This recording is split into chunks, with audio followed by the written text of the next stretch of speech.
မဟာတုတ္တနာဆိုတာကဘုရားလောင်းစัจ जा မင်းကြီးရဲ့နာမည်ပေါ့နော်အဲ့ဒါမြတ်စွာဘုရားကဒီကုသဝတီမင်းနေပြည်ဆိုတာကြီးဟာတစ်ချိန်လုံးကဒီနေရာမှာအလွန်ကြီးကျယ်ခန်းခန်းနာနာရှိခဲ့ဘူးတယ်ပေါ့ဘယ်လောက်ထိကြီးကျယ်ခန်းနာလဲဆိုလို့ရှိရင်အလျားယူဇနာ12ယူဇနာလောက်တောင်ရှိတယ်တဲ့အနံယူဇနာ9ယူဇနာလောက်တောင်ရှိတယ်တဲ့တကားမုံမှာစိုက်ထားတဲ့တကားတိုင်းကြီးတွေဆိုလို့ရှိရင်နော်လုံးဘတ်အတောင်90လောက်တောင်ရှိတယ်တဲ့လုံးဘတ်15တောင်လောက်ရှိတယ်တဲ့မြေကြီးတွေကို15တောင်ဝယ်အောင်စိုက်ထားပြီးတော့အမြင့်ဟာအတောင်60လောက်တောင်ရှိတယ်အလွန်ကြီးကျယ်ခမ်းနားတဲ့တကားမုတ်တကားတိုင်ကြီးတွေမှသိတာတယ်ပေါ့အဲ့ဒါရွှေနဲ့ပြီးတဲ့တိုင်တွေရှိတယ်ငွေနဲ့ပြီးတဲ့တိုင်တွေရှိတယ်အဲ့ဒီသုတ္တံမှာဒီမြို့ကြီးရဲ့ကြီးကျယ်ခမ်းနားပုံကိုမြတ်စွာဘုရားအသေးစိတ်ဟောထားတယ်ပေါ့အဲ့ဒီမြို့ကြီးမှာမြတ်စွာဘုရားဟာမဟာတုတ္တနာမင်းရဲ့လို့သွားပြီးတော့ဖြစ်တယ်အဲ့လိုဖြစ်တဲ့အချိန်မှာဦးဇင်းတို့ယတနာ9မျိုးနဲ့တကိုး4မျိုးကိုပိုင်တော်မူခဲ့တယ်တဲ့ယတနာ9မျိုးဆိုတာကဘာတွေလဲဆိုတော့မင်းကွန်းစတော်ဘုရားကြီးကစောင့်ပုံလေးစီထားတာရှိတယ်ဆက်စင်မြင်းများမထေသားဟုဆက်ဆိုတာစัจ जा ယတနာကိုပြောတာ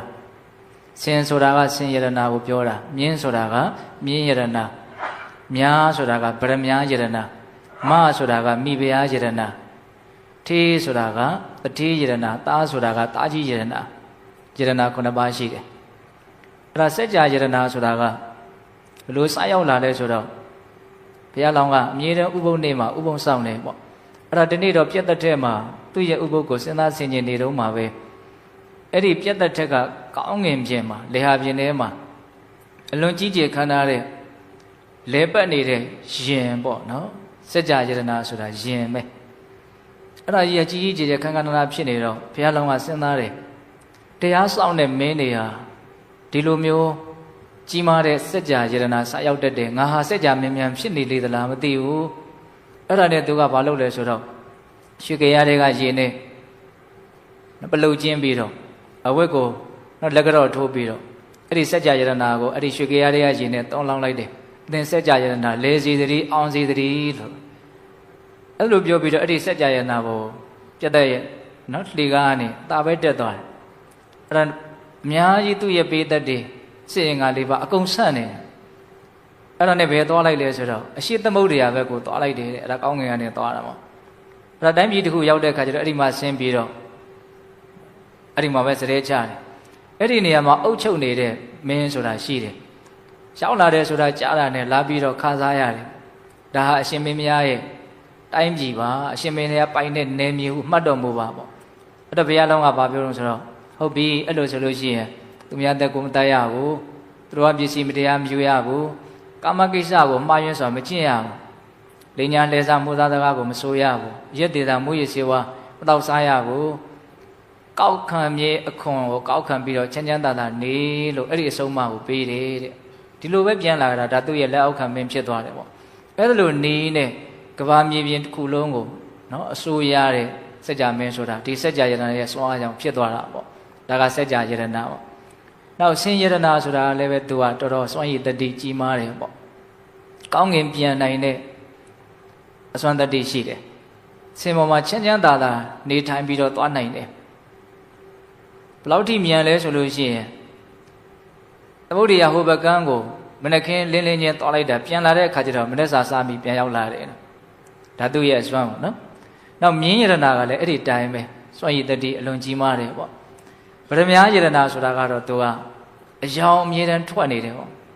လောက်ထိသူကလည်းပဲအယောင်တောက်ပါလဲဆိုရင်စုံစမ်းလို့တဲ့အတွက်ကြောင့်အတောင်60လောက်မြင့်နေနော်တိုင်တလုံးဖန်တီးပြီးတော့အဲ့ဒီထိတ်ကိုတင်ထားပြီးတော့ခကြီးထွက်တယ်အဲ့ဒါညရောက်တဲ့အခါကျတော့အဲ့ဒီနာမှာသတဲချလိုက်တဲ့အခါကျတော့အဲ့ဒီနာရွာလူတွေကအယောင်ထွက်လာပြီဆိုတော့နေထွက်လာပြီထင်တာပေါ့လင်းပြီထင်ပြီးတော့အလုပ်တွေပါတွေထလုပ်ကြတယ်တဲ့အဲ့လောက်ကြီးမားတဲ့ဗရမ ्या ယတနာပေါ့နော်နောက်မိဖုရားယတနာဆိုတာကတော့သူကအရက်မရှိလုံးမပိုလုံးမဖြူလုံးမမဲလုံးမပိန်လုံးမဝလုံးဟုတ်လားနှွေးတဲ့ပူအိုက်တဲ့အချိန်မှာအေးတဲ့အတွေ့အထိရှိတယ်အေးတဲ့အချိန်မှာနှွေးတဲ့အတွေ့အထိရှိတယ်နောက်မှအိပ်ပြီးတော့အရင်ထတဲ့သဘောရှိတယ်အမြဲတမ်းဘာလို့လုပ်ပေးရမလဲလို့နှစ်လိုပဲအပြုံးနဲ့အမြဲတမ်းချိုးသားတဲ့စကားရှိတယ် နုံညံ့သိမ်မွေးတဲ့အတွေ့အထိလည်းရှိတယ်ပေါ့အဲဒါဗရမိဘုရားယရနာပေါ့နော်ပြီးတော့ဗါတော့ဆက်စင်မြင်းမြမထေတာနော်ထေဆိုတာကတထေယရနာတထေယရနာဆိုတာကဘုရားလုံးရဲ့ဘုံကံကြောင့်ငကိုရှိပြီးသားတထေရဲ့စွန့်ရည်တတိတွေကြီးမားသွားတာပေါ့ဘယ်လောက်ထိသူကကြီးတုံးဆိုတော့နတ်မျက်စိလိုမျိုးကိုသူကရတဲ့သဘောဘယ်နာမှာယရနာတိုက်ရှိတယ်ဘယ်နာမှာဘာရှိတယ်မြင်နိုင်တယ်သိနိုင်တယ်အဲ့ဒါကိုစုံစမ်းလို့တဲ့အနေနဲ့ဘုရားလောင်းကသူ့ကိုလေပေါ်တင်ပြီးတော့ပင်လယ်ထဲကိုသွားတယ်နော်တော်တော်လေးဝေးဝေးလဲသွားပြီဆိုတော့ငါဒီနားမှာဥစ္စာပစ္စည်းကိုအလိုရှိတယ်အဘိမင်းနေရအဲ့လိုဆိုရင်ကန့်ကိုကတ်တော်မူပါသူပေးပါမယ်မဟုတ်ဘူးငါဒီနားမှာပဲရခြင်းအဲရေကိုလက်နဲ့ဖြဲပြီးတော့ယတနာကိုယူပေးနိုင်တဲ့အစွမ်းရှိတယ်တဲ့ဒါကမြတ်စွာဘုရားဟောထားတာလေးတွေကိုဘုသူဒ္ဓပြောပြတယ်နော်ပြီးတော့ဗါလဲတော့တာကြီးယတနာနော်တာကြီးယတနာဆိုတာကစัจ जा မင်းရဲ့ကိုယ်စားတိုင်းပြည်ကိုစီမံခန့်ခွဲနိုင်တဲ့စွမ်းရည်တတိနော်ဘုရားလောင်းကစည်းစိမ်ခံစားယုံမြတ်တက်တက်ပဲဘာမှအုံနောက်60အကြောင်းမရှိဘူးပေါ့နော်အဲ့ဒါလိုမျိုးယတနာ9ပါးနဲ့လည်းပြည့်စုံတယ်နောက်ထပ်ပြည့်စုံတာကဘာလဲဆိုတော့တကိုးလေးမျိုးတဲ့တကိုးလေးမျိုးကဘာလဲဆိုတော့ဘုရားလောင်းမဟာသုရတနာစัจ जा မင်းဟာတခြားသောပုဂ္ဂိုလ်တို့ထက်အာလွန်နဲ့ရုပ်ရည်အစဉ်လှပတင်နေခြင်းရှိတယ်တဲ့နော်တခြားသောပုဂ္ဂိုလ်တို့တဲ့ရှည်တဲ့အသက်ရှိတယ်တဲ့အသက်ပိုရှိတယ်ပေါ့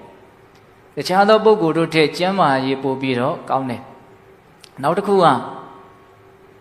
အလုံးစုံသောတိုင်းသူပြည်သားပေးသက်တွေအားလုံးဟာသူ့ကိုဖခင်လို့ချစ်ခင်ကြတယ်မျက်နှိုးကြတယ်အကြောင်းရှိလို့မျိုးတွေကိုယထာနဲ့သွားလိုက်တယ်ဆိုလို့ရှိရင်ယထာကိုခဏဖြည်းဖြည်းလေးမောင်းပါခဏလောက်ရက်ပါကြည့်ရတာအားမရလို့ကြည့်ကျင်နေကြတယ်မြင်ချင်းနေကြတယ်စိတ်ထဲကမေတ္တာတက်ဝင်နေကြတယ်အဲ့ဒါဘာလဲဆိုတော့တကိုးလေးမျိုးပေါ့နော်ပို့ပြီးတော့လှတယ်ပို့ပြီးတော့အသက်ရှည်တယ်ပို့ပြီးတော့ကျန်းမာတယ်အလုံးစုံသောတရားတို့ရဲ့မေတ္တာတရားချစ်ခင်မြတ်နိုးမှုကိုရတယ်ဒါဘုရားလောင်းရဲ့တကိုးလေးမျိုးပေါ့အဲ့လိုနဲ့နောက်တော့ဘုရားလောင်းကဒီတိုင်းပြည်အသီးသီးကလက်အောက်ငယ်သားတွေကအကုန်လုံးအခွန်တွေလာပြီးတော့ဆက်တာတော့သူမယူဘူးသူ့မှာလည်းအရန်ချမ်းသာတယ်ပေါ့အဲ့တော့ဆက်တာလာတဲ့ဒီအခွန်တွေကိုဒါဘုံဘုံကအနှစ်ချုပ်ပြီးတော့ပြောတာနော်အဲ့ဒီလက်အောက်ငယ်သားမင်းတွေကတို့ပြန်ယူသွားလို့တော့မကောင်းဘူးဒါကြောင့်မင်းကြီးအတွက်အလွန်ကြီးကျယ်ခမ်းနားတဲ့နန်းတော်ကြီးတို့တိဆောက်ပေးကြမယ်အဲ့ဒါမင်းကြီးကိုသွားပြီးတော့တရဝုတင်တဲ့အခါကျတော့စိတ်နေခြင်းအဖြစ်လက်ခံတယ်အဲ့လိုလက်ခံတယ်သူ့မှာအစာအုပ်စောက်ခြင်းစိတ်ပေါင်းနေတယ်ဆိုတာကိုဘယ်သူသိလဲဆိုတော့တရားမင်းသိတယ်တဲ့သိတဲ့အတွက်ကြောင့်တရားမင်းကဝိသယုဏသားကိုလွှတ်ပြီးတော့အလွန်ကြီးကျယ်တဲ့နန်းပြတ်သက်တွေအဆောင်တွေခမ်းမကြီးတွေသွားပြီးတော့မင်းဖန်တီးပေးရမယ်အဲ့ဒီမှာအကြီးအကျယ်ခန္ဓာဟောတယ်အဲ့ဒါတွေကိုအသေးစိတ်ဥစဉ်ပြောနိုင်တဲ့အစွမ်းမရှိဘူးဟုတ်လားရေကန်တွေအထူးသဖြင့်သူကထမ်းပင်နေရဒါကအတိတ်ကာလကသူလှူခဲ့တဲ့ကောင်းမှုတွေမှာထမ်းပင်ပါတယ်အဲ့ဒီထဲမှာထမ်းပင်ကိုအလွန်ဦးစားပေးပြီးတော့ပြောထားတာကိုတွေ့ရတယ်နော်လက်ရမြောက်အောင်လုပ်ထားတယ်ပင်စီကရွှေနဲ့လုပ်ထားတယ်ဆိုရင်အပေါ်ကအရွက်တွေပါတွေကငွေဖြစ်တယ်ပေါ့ပင်စီကငွေနဲ့ဆိုရင်အပေါ်ကရွှေပေါ့နော်အသီးတွေကဘယ်လိုအမျိုးမျိုးပဲမယုံနိုင်တော့အောင်အံ့ဩကြီးကျယ်တယ်ပေါ့အဲ့ဒါတရားမင်းရဲ့ဝိဇ္ဇုဏသားကဘုရားလောင်းဒီကိုရောက်လာပြီးတော့သူဖန်ဆင်းပေးမယ်ဆိုတော့ဘုရားလောင်းကလက်ခံတဲ့အချိန်မှာအကုန်ဖန်ဆင်းပေးတယ်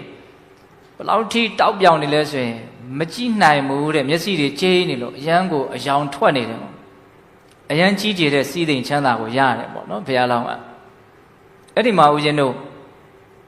အကုန်လုံးအစာအုပ်တွေရေကန်တွေနော်ဓမ္မပြတ်တဲ့ဓမ္မရေကန်အများကြီးပါပဲသူကတစ်ခုတစ်ခုကိုသူကအဲ့ဒီနားမှာရှိနေတာကနော်84,000ဆိုတဲ့အရေအတွက်နဲ့ရှိနေတာအလွန်ကြီးကျယ်ခမ်းနားတဲ့မြို့ကြီးပေါ့နော်အဲ့လောက်ကြီးကျယ်တဲ့အခါကျတော့ဘုရားလောင်းကစဉ်းစားတယ်တဲ့ငါဒီလောက်ကြီးကျယ်ခမ်းနားတဲ့နော်အကျိုးရလဒ်ကိုဘလို့အကြောင်းတရားကိုအရင်ခံပြီးတော့အကြောင်းခံပြီးတော့ရလာခဲ့ရတာတော့အဲ့ဒါကိုသူစဉ်းစားတယ်တဲ့စဉ်းစားတဲ့အခါကျတော့ဘာတွေ့တုံးဆိုတော့ဒါနာကောင်းမှုရဲ့ဓမ္မဆိုတဲ့ကိုယ့်ရဲ့စိတ်ကိုဆုံးမနိုင်မှုရဲ့သီလတန်ယမလို့ဆိုတဲ့ကိုယ်နဲ့နှုတ်ကိုနော်အပြစ်ကင်းအောင်နော်လောက်ကင်ပြောဆိုနိုင်မှုရဲ့လို့ဆိုတဲ့တရားသုံးပါးကိုသူတွေ့ရတယ်တဲ့သူလှူခဲ့တန်းခဲ့တာရှိတယ်ဟုတ်လားပြီးတော့သူ့ရဲ့စိတ်ကိုဓမ္မဆိုတာကဒီတက္ကရာထဲမှာဖွင့်တာကတော့နော်ဥပုသ်သတင်းစောင့်သုံးပြီးတော့စိတ်ကိုဆုံးမတယ်လို့ဒီလိုလေးဖွင့်တယ်ဒါတချို့နေရာတွေမှာကျတော့ဓမ္မကိုနော်မင်းကွန်းစတော်ဘုရားကြီးများနော်အမိန့်ရှိတာတွေဦးဇင်းတို့မှတ်သားဘူးတာကဒီ ဒီမျက်စိနာနာလျှာကိုစိတ်ကိုအကြောင်းပြုပြီးတော့အကုသိုလ်မဖြစ်အောင်ကိုယ်စိတ်ကိုစုံမနိုင်အောင်ဘလို့ဟာပဲမြင်ရဆွဲမဲ့မှုမဖြစ်အောင်မကျေနပ်မှုမဖြစ်အောင်ဘာတွေကိုပဲကြားရဆွဲမဲ့မှုမဖြစ်အောင်မကျေနပ်မှုမဖြစ်အောင်ကိုယ်စိတ်ကိုကောင်းစုံမနိုင်တာပဲ့ကင်နိုင်တာကိုဓမ္မဆိုတာဓာတ်အုပ်ချိုက်မှနှလုံးဆင့်ပြီးတော့ရေးတဲ့ဓမ္မမဟုတ်ဘူးသူကဓာတ်တွေးရမရယူယူလေးရေးထားတဲ့ဓမ္မနော်အဲ့တော့ဘာလို့ဒီလောက်ကြီးကျယ်တဲ့အကျိုးကျေးဇူးကိုရတာလဲဆိုတော့ဒါနရဲ့ဓမ္မရဲ့သီလတန်ယမရဲ့သီလတန်ယမဆိုတာကိုယ်နဲ့နှုတ်ကိုအပြစ်ကင်းအောင်စောင့်စည်းတာဒါလူတိုင်းနားလည်ပြီးသားကိုချင်းသီလကိုပြောတာပါပဲဟုတ်လားအဲ့ဒီလိုတရားသုံးမျိုးကိုသူကျင့်သုံးခဲ့တဲ့အတွက်ကြောင့်သူဟာဒီလောက်ဘုံတကူကြီးတဲ့နော်အလုံးမချမ်းသာတဲ့အချမ်းရံများတဲ့အစသရာပြည့်စုံတဲ့နော်စကြဝဠာမင်းကြီးသူဖြစ်ရတယ်ပေါ့အဲ့ဒါလိုနဲ့သူနေလာလိုက်တာဘုရင်တို့ဘယ်လောက်ကြာလဲဆိုတော့ဒါကမြန်ပြောနေလို့သူကကလေးဘဝနဲ့နှစ်ပေါင်း8400ကြာတယ်တဲ့အိရှင်မင်းသားဘဝနဲ့နှစ်ပေါင်း8400ကြာတယ်အဲ့ဒီစัจ जा ယတနာစရောက်ပြီးတဲ့နောက်မှာနှစ်ပေါင်း8400ကြာတယ်သူစိုးစံနေတာဟုတ်လားနောက်ထပ်ဆက်ပြီးတော့8400တခုကျန်သေးတယ်ဟုတ်လားအဲ့ဒါကဘာလဲဆိုတော့တရားကျင့်ပြီးတော့တရားချမ်းသာနဲ့နေတာနော်အဲ့ဒါကစကြာမင်းဖန်ဆင်းပေးထားတဲ့အဲ့ဒီဓမ္မပြတ်သက်ဘုတ်ကိုတက်ပြီးတော့သူတရားကျင့်မယ်ပေါ့နော်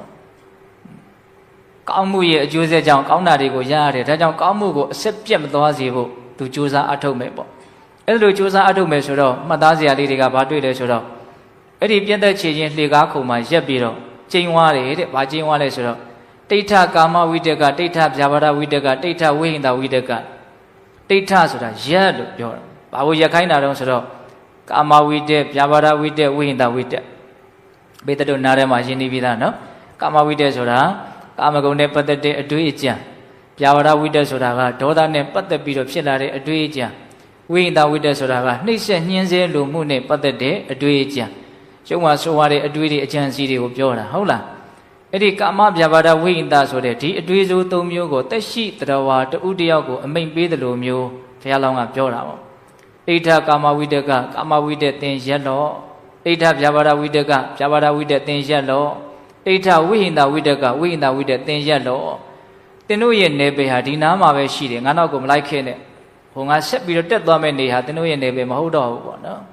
ပြက်သားဒါကနည်းနည်းလေးသင်္ကန်းသာယူတတ်မယ်အတူယူတတ်မယ်ဆိုရင်လေးနဲ့တဲ့အဓိပ္ပာယ်ရှိတယ်လို့ထင်တယ်နော်ကိုယ်စိတ်ကိုမလုပ်လိုက်တာတော့အာယူလိုက်တယ်လို့ခံစားလို့ရရင်နော်ဒါကြောင့်ဒါလေးကိုတရားသမားတို့ခေါင်းထဲမှာစွဲထားသိကြပါစို့တရက်တာလေးပဲဖြစ်ဖြစ်ဒီမှာလာလုပ်တယ်ဆိုရင်ဒီတရက်အတွင်းတော့ငါဖုံးလည်းမဆက်ဘူးဟုတ်လားနော်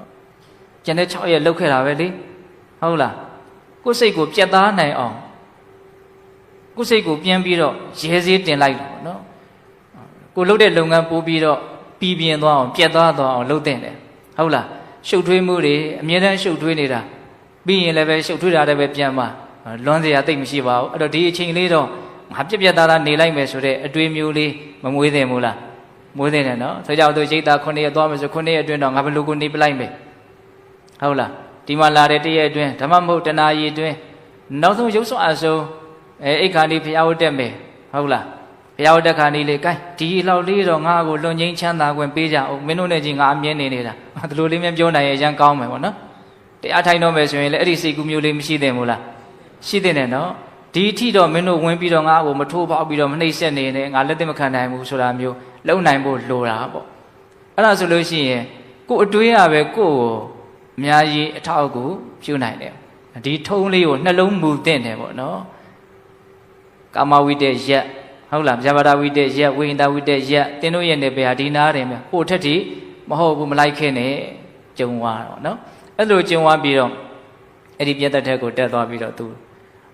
သမထဘာဝနာလို့ဆိုကြပါစို့ကြိုးစားအာနာပါနကမ္မထံပါပဲအဲ့ဒါကြိုးစားတဲ့အခါကျတော့ဝိတ္တဝိစာရပိတိဒုက္ခဧကဂတပေတို့သိရနော်နိဝရဏတရား၅ပါးကင်းကွာတဲ့အတွက်ကြောင့်စိတ်ကအယံချမ်းသာအဲ့ဒီချမ်းသာတဲ့အထဲမှာဘာပါမလို့ဒီအာယုံကိုကြံစီစဉ်းစားတဲ့ဝိတ္တဝိစာရရှိမယ်နော်နှစ်သက်မှုပိတိရှိမယ်ဒုက္ခချမ်းသာမှုရှိမယ်ဧကဂတငြိမ်မှုရှိမယ်ပေါ့နော်ဒါပါလေပထမဇန်ပေါ့နောက်ဒုတိယဇန်ကျတော့ဝိတ္တဝိစာရကိုခွာလိုက်ပြီး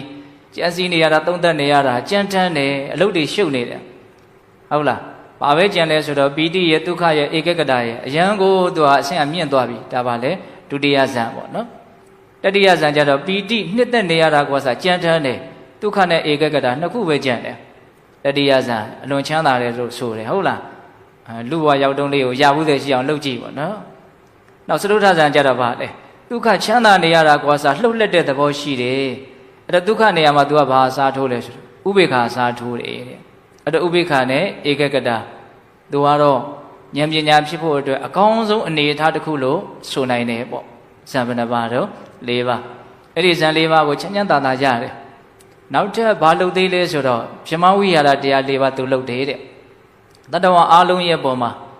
ချမ်းသာစီလိုတဲ့စိတ်ကောင်းစီလိုတဲ့စိတ်မေတ္တာဓာတ်ကိုနော်အရက်မျက်နှာလိုက်သူပို့လွတ်တယ်ဘယ်သူမှချမ်းထားတာမရှိဘူး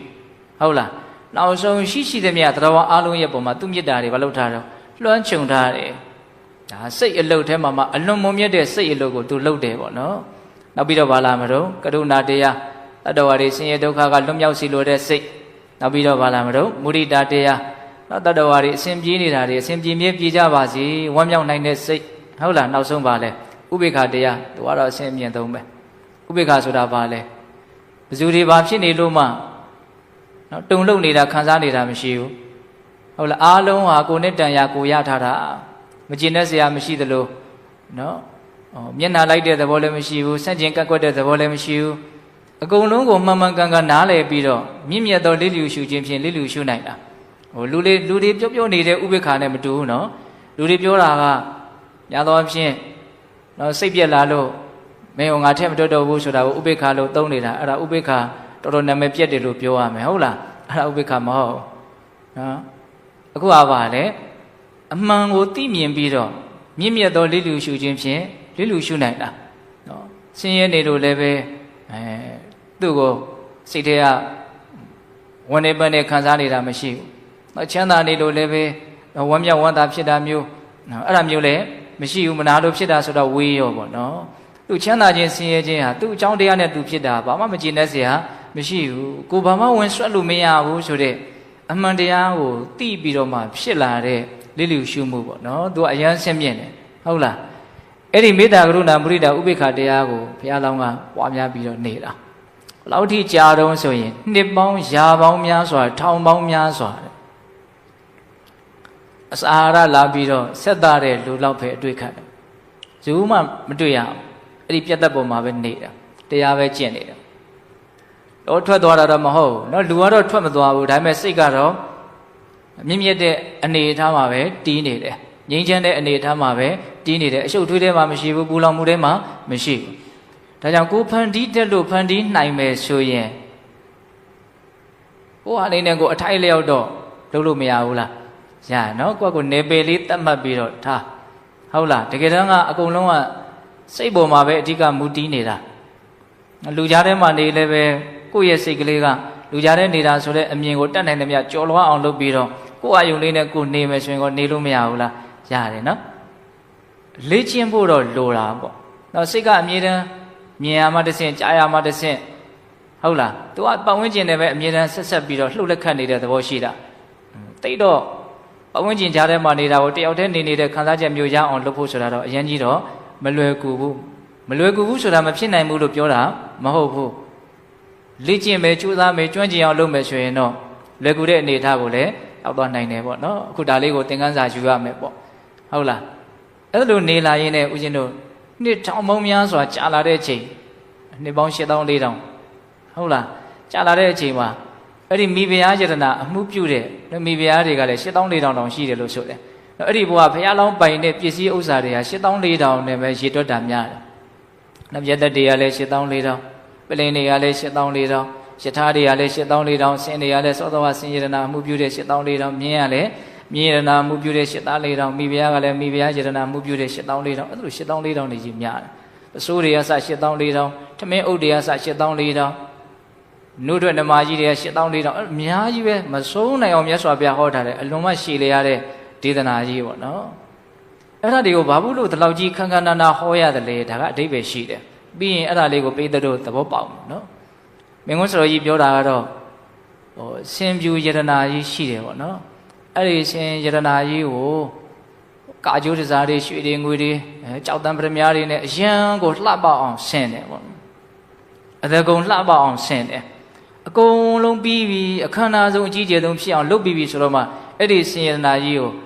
နာမောင်းကိုအရင်ကနေဖြတ်ချလိုက်တယ်။အဖြစ်သွားတော့အရန်ကိုရုပ်ဆိုးသွားတယ်ပေါ့နော်။အရန်ကိုနှမျိုးစရာကောင်းသွားတယ်ပေါ့နော်။မြတ်စွာဘုရားဒီခန္ဓာမှုတွေကိုဘာလို့ဟောတာလဲဆိုတော့ပြီးရင်အနိစ္စရဲ့ဒဏ်ရာဒဏ်ချက်ကိုဘယ်လောက်ကြီးကျယ်လဲဆိုတာကိုပေါ်လွင်အောင်လို့ဒါကိုကြိုးပြီးတော့ခန္ဓာနာဟောတာ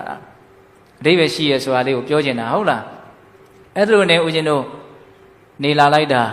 နှစ်ပေါင်းများစွာကြာလာတော့အဲ့ဒီမိဖုရားယတနာမှုပြုတဲ့မိဖုရားပေါင်း8400အဲ့ဒါမိဖုရားယတနာကပြောတယ်တဲ့ငါတို့ဟာမင်းကြီးကိုမဖူးမြော်ရတာကြာလာပြီဒါကြောင့်မို့လို့မင်းကြီးကိုသွားပြီးတော့ဒီနေ့ဖူးမြော်ကြမယ်အားလုံးဟာဝါတဲ့အဝတ်ကိုဝတ်ကြရမယ်ပေါ့အဲ့ဒါအကုန်လုံးအဝတ်ဝါတွေဝတ်ပြီးတော့အဲ့ဒီဘုရားလောင်းနေတဲ့ပြတ်သက်ပေါ်ကိုတက်ကြမှာပေါ့နော်အဲ့ဒီနေ့ကြမှာပဲနော်ဘုရားလောင်းကလည်းပဲ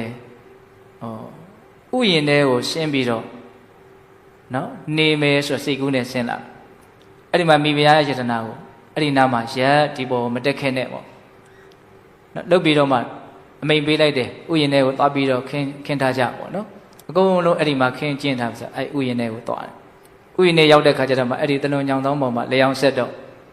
ဘုရားလောင်းရဲ့ဒီမျက်နာအရေးအစင်းဟာအလွန်တရာမှကြည်လင်တန်ရှင်းနေတယ်အယောင်တွေထွက်နေတယ်ပေါ့ဝင်းနေတယ်ပေါ့အဲ့ဒါကိုကြည့်ပြီးတော့အဲ့ဒီမိဖုရားကမိဖုရားယတနာကဘလို့စဉ်းစားအောင်ဆိုတော့ငါကြားဘူးတယ်ပေါ့စัจ जा မင်းတွေနတ်ရွာဆန်ကံတော်ကုံကံလေးဆိုလို့ရှိရင်သူတို့ရဲ့မျက်နာတွေဟာအလွန်တရာမှအယောင်ထွက်တယ်လို့ငါကြားဘူးတယ်အဲ့ဒါစัจ जा မင်းဟာနတ်ရွာမြန်ဆန်လီမလားမသိဘူးလို့သူစဉ်းစားတယ်တဲ့အဲ့လိုစဉ်းစားပြီးတော့သူ့စိတ်ထဲမှာအရင်ထိတ်သွားတယ်ပေါ့နော်အဲ့ဒါနဲ့သူကဘာပြောတော့ဆိုတော့သူလျှောက်တာလေးတွေကိုအချီချပြောတာလေးတွေကမှတ်သားစရာရန်ကောင်းတယ်ဘာပြောတော့ဆိုတော့ဒေဝအရှင်မင်းကြီးတဲ့ကုသဝတီရာဇဒာနိပမုခာနိကုသဝတီဟောဒီမြို့တော်ကြီးအမှုပြုတဲ့ဣမာနိစတုရာတိတိနဂရသဟတန္တိနော်မြို့ပေါင်း8400ဟာတေအရှင်မင်းတရားရဲ့တတ္တခန္တိဥစ္စာတွေပါတဲ့နော်ကုသဝတီမြို့ကြီးအမှုပြုတဲ့မြို့ပေါင်း8400ရှိတယ်အဲ့ဒါအရှင်မင်းကြီးပိုင်တဲ့ပစ္စည်းတွေတဲ့ဒေဝအရှင်မင်းမြတ်ဣထာအဲ့ဒီအရာတွေရဲ့ပုံမှာစံတန်ချစ်ခင်နှစ်သက်ခြင်းကိုဇနေဟိဖြစ်ပါစေလောအဲ့ဒါတွေရဲ့ပုံမှာမျက်နှာမှုချစ်ခင်မှုကိုမစွန့်လိုက်ပါနဲ့တဲ့ဇီဝိတိမင်းတရားရဲ့အသက်ရဲ့ပုံမှာအပိခံငဲ့ကွက်ခြင်းကိုကရောဟိပြုတော်မူပါနော်အသက်ရှင်လို့တဲ့စိတ်ထားပါပေါ့နော်အသက်ရဲ့ပုံမှာငဲ့ကွက်မှုရှိပါပိုင်ဆိုင်ထားတဲ့ဥစ္စာပစ္စည်းတွေရဲ့ပုံမှာချစ်ခင်နှစ်သက်မှုကိုဖြတ်တော့မဖြစ်လိုက်ပါနဲ့သူစိတ်ထဲမှာစိုးရင်လို့ပြောတာအဲ့ဒါဘယ်လောက်ထိသူကရှောက်တင်နေတာတုံးဆိုတော့နော်ပြတ်သက်ပေါင်း8400လာတယ်ယထာပေါင်း8400ဆင်ပေါင်း8400ဒါတွေဟာမင်းကြီးရဲ့ဥစ္စာပစ္စည်းတွေဒါတွေရဲ့ပုံမှာချစ်ခင်နှစ်သက်မှုကိုဖြစ်ပါစေအသက်ရဲ့ပုံမှာငဲ့ကွက်မှုကိုလည်းမစွန့်လွတ်လိုက်ပါနဲ့အသက်ရဲ့ပုံမှာငဲ့ကွက်ခြင်းကိုလည်းပြုတော်မူပါအဲ့လိုမျိုးသူကရှောက်တယ်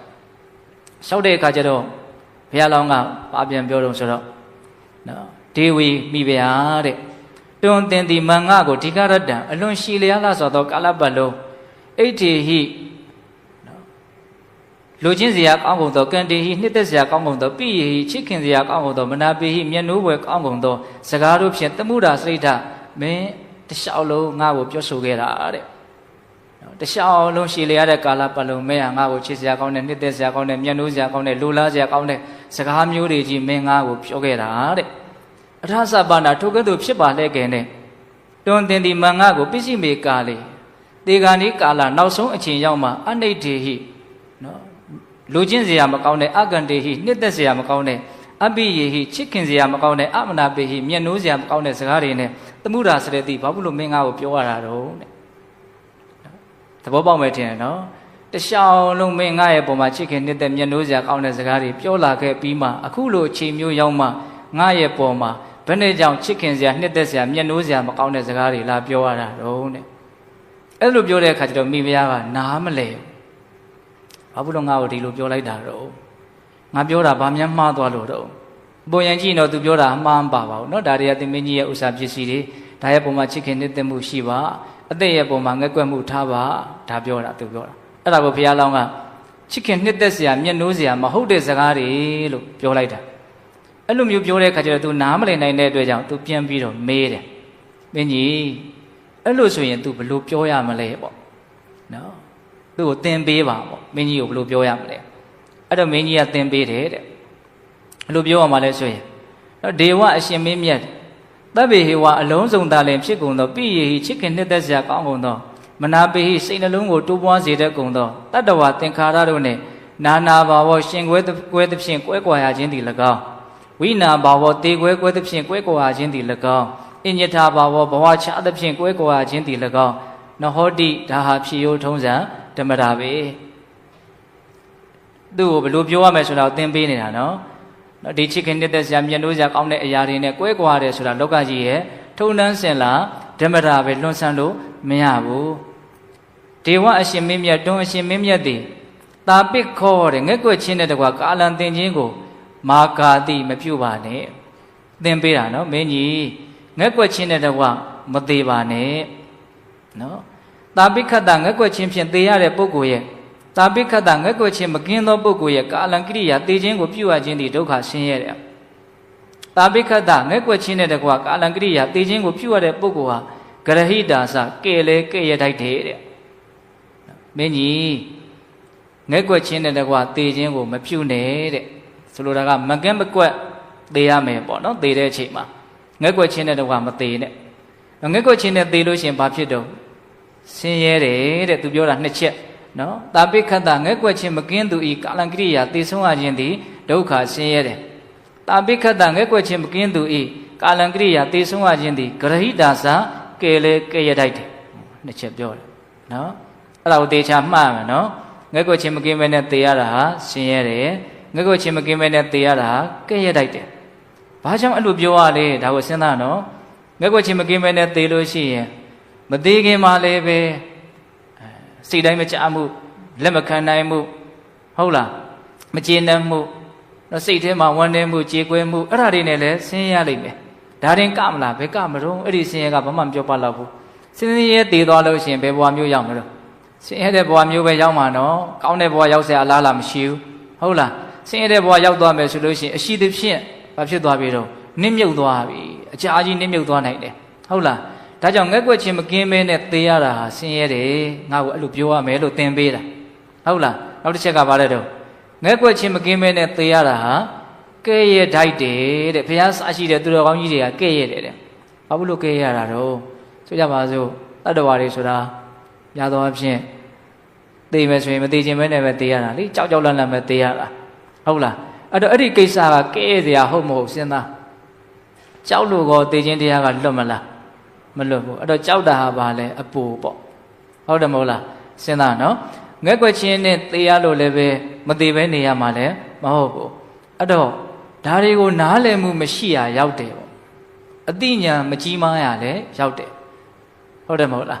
တကယ်လို့ငက်ကွက်ချင်းမရှိဘူးဆိုရင် तू ဟာဒါရဲ့ပုံမှာနားလည်မှုရှိမှသာလေငက်ကွက်မှုကလည်းခင်းပါလေဟုတ်တယ်မဟုတ်လားဒီဘဝနဲ့ပတ်သက်ပြီးတော့သိအောင်မြင်အောင်လုပ်ထားတဲ့ဉာဏ်ပညာတွေအများကြီးရှိမှဒီပြဿနာကဥစဉ်တို့ပြည့်ပြည့်လဲလဲရှင်းနိုင်ပါဦးတေဂာနီးမှာငက်ကွက်ချင်းမကင်းမဲနဲ့ညှို့ညိုးငယ်ငယ်နဲ့အစင်မပြေသေးရတယ်ဆိုတာကမသေးခင်ကတဘာဝတရားတွေရဲ့အကြောင်းကိုနိုးကြည့်အောင် तू လုပ်မထားဘူးဆိုတာရဲ့သက်သေပဲဟုတ်တယ်မဟုတ်လားतू ဘာပဲပြောတေဂာနီးမှာ तू အစင်မပြေဖြစ်နေတယ်ဆိုလို့ရှိရင် तू အစင်ပြေအောင်လုပ်မထားတာထင်ရှားတယ်ပေါ့အစင်ပြေတယ်မပြေဘူးဆိုတာကဘာကိုပြောတာလဲနော်ငက်ကွက်ချင်းရှိတာမရှိတာကိုအဓိကပြောတာနော်ငက်ကွက်ချင်းရှိနေတယ်ဆိုတာနားမလည်မှုတွေသူ့မှာလွှမ်းမိုးနေလို့ငက်ကွက်ချင်းမရှိဘူးဆိုတာနားလည်မှုတွေအလွန်ကြီးကြီးမားမားရှိနေလို့ဒါကြောင့်မလို့ဦးဇင်းတို့တရားထုတ်တယ်ဆိုတာအဲ့ဒီအချိန်မှာအစဉ်ပြေဖို့အတွက်လည်းပဲလောက်ရရောက်တယ်ဆိုတာကိုနားလည်ထားရမယ်နော်ငယ်ငယ်တည်းကစလှုပ်ထားတာအကောင်ဆုံးပဲဘာဖြစ်လို့တော့သိချင်းတရားဆိုတာအချိန်ဝေးရောက်လာနိုင်တာမျိုးဟုတ်လားတကယ်လို့ငယ်ငယ်ရွယ်မသေးဘူးဆိုအောင်တောင်မှအယံကိုကဒါရဲ့ပုံမှာလိမ္မာကျွမ်းကျင်မှုရှိအောင်လှုပ်ထားမယ်ဆိုလို့ရှိရင်အသက်ကြီးလာလေးလေးရှင်းကျက်လေးလေးနားလေလေးလေးဟုတ်တယ်မဟုတ်လားတောင်းမမြတ်စွာဘုရားဟောတာရှိရဲ့လေ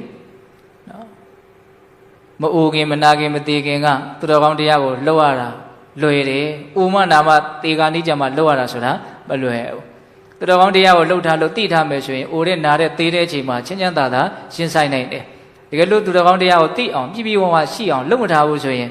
တေဂာနိကာလမှာဘာဖြစ်နိုင်တော့ရှင်းရနိုင်ပင်ပန်းနိုင်တယ် နော်ဒါကြောင့်မို့လို့ဒီမှာစကားနှခုံးကိုမှတ်စေခြင်းနဲ့ဟုတ်လား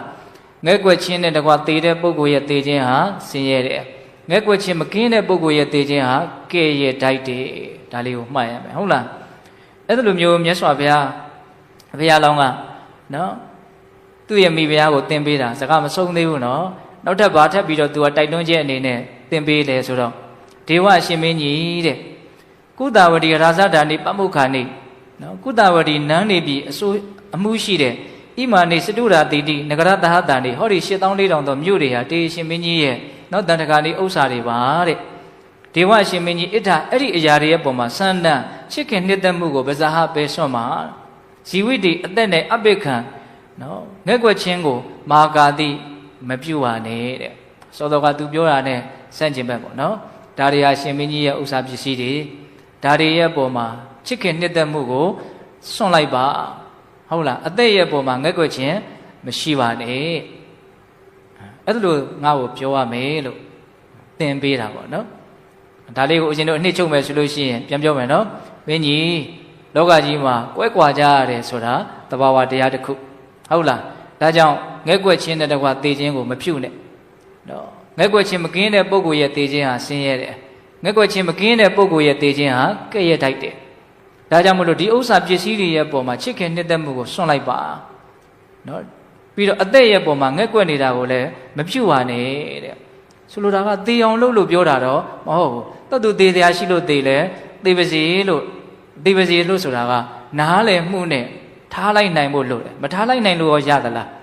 းမရဘူးနော်သေချာစဉ်းစားနော်တော်သူပြည့်ချင်းကြရင်ပြတ်သွားမှာပဲပေါ့ဟုတ်လားပြီးတော့ဥစ္စာပစ္စည်းတွေရဲ့ပုံမှာကိုကနော်ချစ်ခင်နေတဲ့မှုတွေရှိနေလို့လည်းပဲအဲ့ဒါကြီးနဲ့အမြဲတမ်းတွဲနေလို့ရပါမလားရပါတော့နော်အဲ့တော့မဖြစ်နိုင်တာတွေကိုဒကာသမားတို့ဦးဇင်းတို့တွေကနားလည်မှုကနော်ရှိအောင်လုပ်မထားတဲ့အခါကျတော့မဖြစ်နိုင်တာတွေကိုတောင့်တနေတဲ့သဘောတွေအများကြီးရှိနေတယ်ဒါကြောင့်တခါလေဦးဇင်းတရားဟောရင်းနဲ့အမှတ်ရရင်ပြောပြတယ်ပေါ့လူတွေကဦးဇင်းတရားကိုလက်ခံနိုင်လားလက်မခံနိုင်ဘူးနော်အိုးလာပြီဆိုရင်အမျိုးမျိုးစိတ်တိုင်းမကြဘူးဒါကိုတတ်နိုင်သမျှကာကွယ်တယ်ဦးဇင်းတရားကိုရှောရှောရှူရှူကြည်ကြည်နက်နက်လက်မခံနိုင်ဘူးဘလို့မှမတက်နိုင်လို့သာခံရတာဟုတ်တယ်မဟုတ်လားဦးဇင်းကိုလက်မခံနိုင်ဘူးအိုတဲ့ခန္ဓာကြီးကိုရထားတာကိုဦးဇင်းကိုလက်မခံနိုင်တာသဘာဝကြလားမကြအောင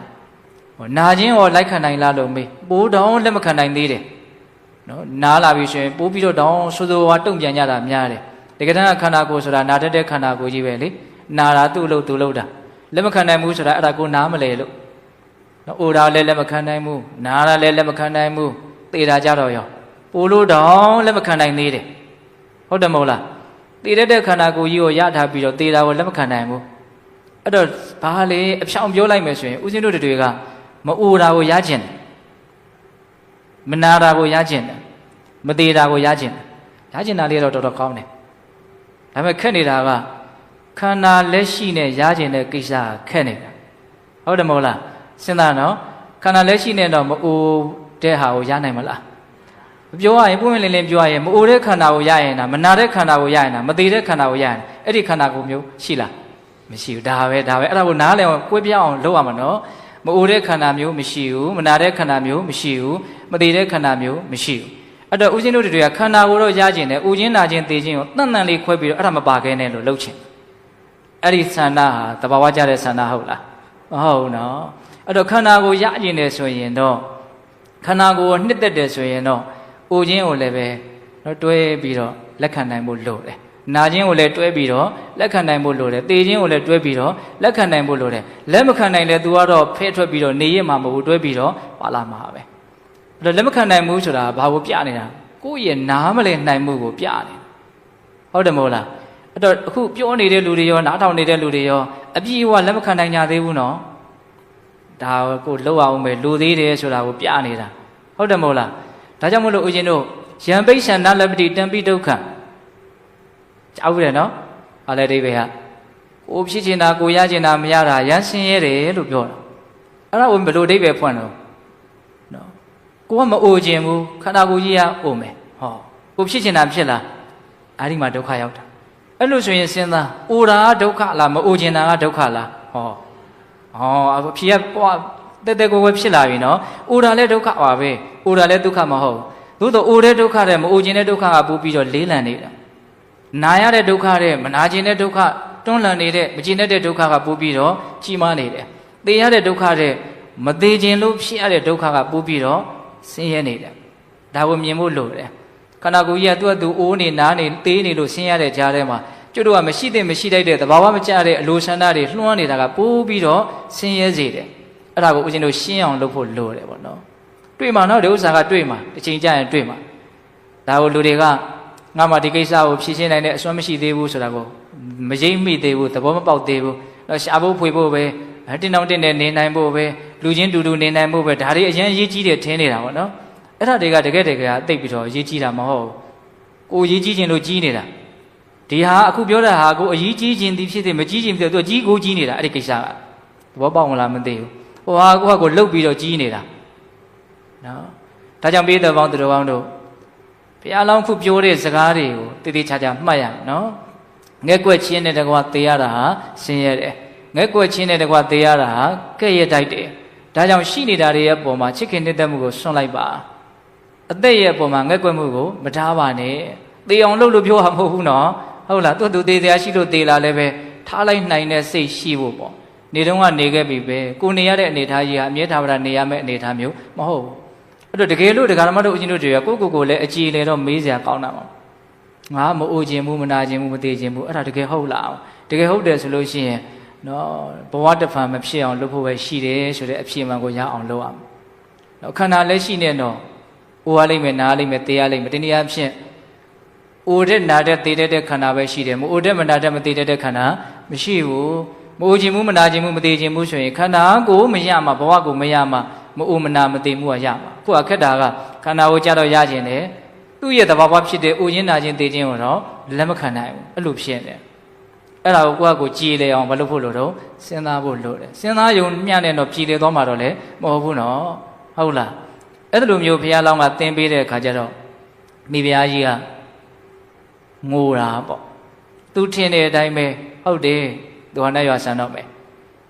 အဲ့ဒီလိုအနေအထားမျိုးမှာသူလျှောက်ချင်တယ်လို့သူမှလျှောက်လို့မရအောင်ဘုရားလောင်းသင်ပေးတဲ့အတိုင်းပဲအဲ့ဒါမျက်ရည်လေရွဲနဲ့သူကလျှောက်တယ်တဲ့မင်းကြီးနော်လောကကြီးမှာခွဲခွာရတယ်ဆိုတာတဘာဝတရားပါဟုတ်လားဒါကြောင့်မို့လို့ငဲ့ကွက်ချင်းနဲ့သေခြင်းကိုမပြုတ်ပါနဲ့ငဲ့ကွက်ချင်းနဲ့တကွာသေရတာဆင်းရဲတယ်ငဲ့ကွက်ချင်းနဲ့တကွာသေရတာကဲ့ရဲ့တိုက်တယ်ဒါကြောင့်ဒီရှိသမျှသောအရာတွေရဲ့ပုံမှာချစ်ခင်နှစ်သက်မှုကိုစွန့်ပလိုက်ပါရုပ်စွာဆုံးကိုယ့်အသက်ရဲ့အပေါ်မှာတောင်မှငဲ့ကွက်မှုကိုမထားပါနဲ့အဲ့ဒီအဓိပ္ပာယ်ကိုအဲ့ဒါတစ်ခုစီအကုန်လုံးပြောရတယ်မျိုးပေါင်း8400ဒီတိုင်းပြောရတယ်နော်ပြတ်သက်ပေါင်း8400ဒီတိုင်းပြောရတယ်ပလင်ပေါင်း8400ဆင်ပေါင်းမြင်းပေါင်းယထာပေါင်းနော်နောက်ဆုံးပါလဲဆိုတော့ထမင်းအိုးပေါင်းထမင်းအုပ်ပေါင်းအဲ့ဒါတွေကစအကုန်လုံးအသေးစိတ်အကုန်ပြောရတယ်ဟုတ်လားအဲ့လိုမျိုးပြောပြီးတော့ရှောက်ပြီးတော့ခဏနေတော့ဘုရားလောင်းကနိုင်ရွာဆန်သွားတယ်သူနိုင်ရွာဆန်တဲ့ဒုက္ခကဘလောက်ကြီးလဲဆိုရင်နော်တတိတယောက်ကောင်းတဲ့ထမင်းအစာထမင်းကိုစားပြီးတဲ့နောက်မှာထမင်းစီရစ်တဲ့လောက်လေးပဲရှိတယ်တဲ့နည်းနည်းအိတ်ချင်တယ်လို့လေးဖြစ်ပြီးတော့နိုင်ရွာဆန်သွားတယ်ပေါ့နိုင်ရွာဆန်တော့ဘယ်ရောက်သွားတယ်ဆိုတော့ဗြဟ္မပြည်ရောက်သွားတယ်ဟုတ်လားအဲ့ဒီမှာမြတ်စွာဘုရားကဒီသုတ္တနာတုတ်တန်သုတ္တနာမင်းကြီးအကြောင်းကိုစီကပကုံးပြောပြီးတော့အနန္နာတဲ့အဲ့ဒီတုန်းကသုတ္တနာမင်းကြီးဆိုတာတခြားသူမဟုတ်ဘူးငါပဲတဲ့ဟုတ်လားငါဖြစ်ခဲ့တာတဲ့အဲ့ဒါဘာကိုသုံးသက်ပြလဲဆိုတော့အဲ့ဒီသုံးသက်ချက်လေးကိုဦးသိအရန်သဘောကျအနန္နာအဲ့ဒီတုန်းကတဲ့ငါကဟောဒီကုသဝတီမင်းနေပြည်အမှုပြုတဲ့နော်မြို့ကြီးပေါင်း8400ငါပိုင်ခဲ့တာပေါ့ဒါပေမဲ့တကယ်ငါနေကတော့ကုသဝတီမြို့တစ်မြို့တည်းပဲငါနေခဲ့တာတဲ့နော်ဓမ္မပြတ်သက်အမှုပြုတဲ့ပြတ်သက်ပေါင်း8400ငါပိုင်ခဲ့တယ်တဲ့ဒါပေမဲ့တကယ်ငါနေခဲ့တာကတော့ဓမ္မပြတ်သက်တစ်ဆောင်ထဲမှာပဲငါနေခဲ့တယ်တဲ့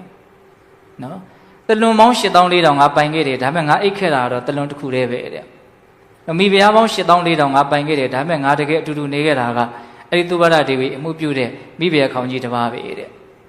ဟုတ်လားဆင်ပေါင်း8400ရှိတယ်ငါသုံးဆွဲခဲ့တာကအဲ့ဒီဆင်ရတနာတစ်ကောင်ပဲတဲ့အကုန်လုံးသူကအဲ့တိုင်းပြောတာနော်ပစိုးပေါင်းခေါမတိုင်းကဖြစ်တဲ့အလွန်နူးညံ့တဲ့ပစိုးပေါင်း8400ကရှိတယ်ဒါပေမဲ့ငါတကယ်ဝတ်ခဲ့တာကတစုံပဲပေါ့ထမင်းဥပေါင်း8400ငါ့ကိုအမြဲတမ်းလာပြီးတော့ဆက်သားကြတယ်ငါတကယ်စားခဲ့တာကတည့်ရမှာထမင်းဥတုပ်ပဲစားခဲ့တယ်အဲ့ဒီစကားကိုပိဿတို့အများကြီးစဉ်းစားပါနော်လူတွေကပိုင်ဆိုင်မှုနဲ့ပတ်သက်ပြီးတော့အများကြီးမျက်စိလဲနေတယ်လို့ထင်တယ်နော်အများကြီးရှိရင်အ အများကြီးငါဟာလို့ထင်တယ်ဟုတ်လားတကယ်ကတော့ဘာလဲကိုယ်သုံးကဆွဲရတာနည်းနည်းလေးပါဒါကအတိတ်ကံရောပြစ္ဆုတ်ပံကြိုးစားအထုတ်မှုရောအားကောင်းကြလို့ပိုင်ဆိုင်မှုအားကြီးတဲ့ပုဂ္ဂိုလ်တွေကဒီစကားမျိုးကိုအကြည့်အလဲစဉ်းစားတဲ့ပိုင်ဆိုင်မှုနေတဲ့လူတွေအတွက်ကတော့ဒါသိပ်ပြီးတော့စဉ်းစားတွေကသိပ်မရှိဘူးပေါ့နော်ကျို့အများကြီးရှိမယ်အများကြီးဟုတ်မယ်လို့ထင်နေတာဒီကတန်းကတွက်ကြည့်လို့ရှိရင်အသိဉာဏ်မရှိလို့ရှိရင်ပိုင်ဆိုင်မှုများတာပိုးပြီးတော့ဆင်းရဲတဲ့လေးလံနဲ့ပင်ပန်းတယ်လို့ဦးဇင်းထင်တယ်။အောင်ဆိုဥထုဇဉ်ရဲ့စိတ်ကဒါရီရဲ့ပုံမှာမျက်နှိုးမှုမရှိဘူးမဟုတ်ရှိတယ်။အဲ့တော့မျက်နှိုးစရာတွေများလေသူ့မျက်နှိုးတဲ့သဘာဝတွေကလည်းများလေပဲ။ပြောလို့ရှိရင်ဒီလောဘသဘောဟာသူ့ရဲ့ပင်ကိုယ်သဘောကိုအစပူလောင်တဲ့သဘောပင်ပန်းတဲ့သဘောရှိပြီးသား။ကိုကညံတုံးလို့သာလောဘဟာပူတယ်လို့မသိတာ။ဒေါသဖြစ်မှပူမှန်းသိရတာလေ။လောဘမှာပူတယ်ဆိုတာကိုသိမသိဘူး။တကယ်တမ်းကလောဘလည်းပူတာပဲ။ဟုတ်လားဘာနဲ့ပူလဲဆိုတာကိုကိုယ့်ဟာကိုသတိလေးထားပြီးတော့ကြည့်ပေါ့နော်။ဒါကြောင့်ပိဿပေါင်းသူတော်ကောင်းတို့ဘာတွေဘလောက်ရှိတယ်ပဲပြောတကယ်ကဒီခန္ဓာကိုနေထိုင်လို့ရယုံမျှပဲဦးဇင်းတို့တွေတုံဆွဲနေကြတာဟုတ်လားဒါကြောင့်သေးပြီဆိုတာနဲ့လူတွေကထားခဲ့ရတာပဲလေ။အိုရှာထားတာရဲ့ဘယ်နှပုံလောက်မှယူပြီးတော့တကယ်သုံးပြီးတော့မသွားနိုင်ဘူး။ယူသွားတာဆိုတော့ဘယ်လိုမှမဖြစ်နိုင်ပါဘူး။ဟုတ်လားသုံးသွားတာတောင်မသုံးနိုင်ဘူးနော်။အဲ့ဒါဘာအတွက်အချိန်နေအရင်ကြီးပိုင်ဆိုင်မှုအတွက်အကုန်ခံရတယ်လေသူရတနာစัจ जा မင်းကြီးတို့လိုနေမဲ့နေရာဝိတ္တယုံနတ္တလည်းလာဖန်ဆင်းပေးတယ်ကျန်တာတွေလည်းသူအလိုဖြစ်လာတယ်ဆိုရင်တော့အဲ့ဒါတော်သေးတယ်လေဟုတ်တယ်မဟုတ်လားသူဘုံကံရှိလို့အလိုကိုရလာတာကိုကတထေးတွေရဲ့အိမ်ကိုအလိုဝင်စားပြီးတော့တထေးသမီးတထေးသားဖြစ်တာဘလောက်ပိုင်ဘလောက်သုံးအဲ့ဒါကိစ္စမရှိဘူးကိုသုံးမဲ့ဟာကိုရှားတဲ့ကိစ္စကတော့ဘာမှထင်ကြီးတယ်မရှိဟုတ်လားဒါဥစဉ်ကတော့ရိုးလေးစဉ်းစားကြည့်တာနောက်ဒီနေ့ကဒကမာကြီးတယောက်နဲ့စကားပြောပြီးတော့လက်ဆွဲအိတ်ကလေးတေးသေးလေးတစ်ခုရှိတယ်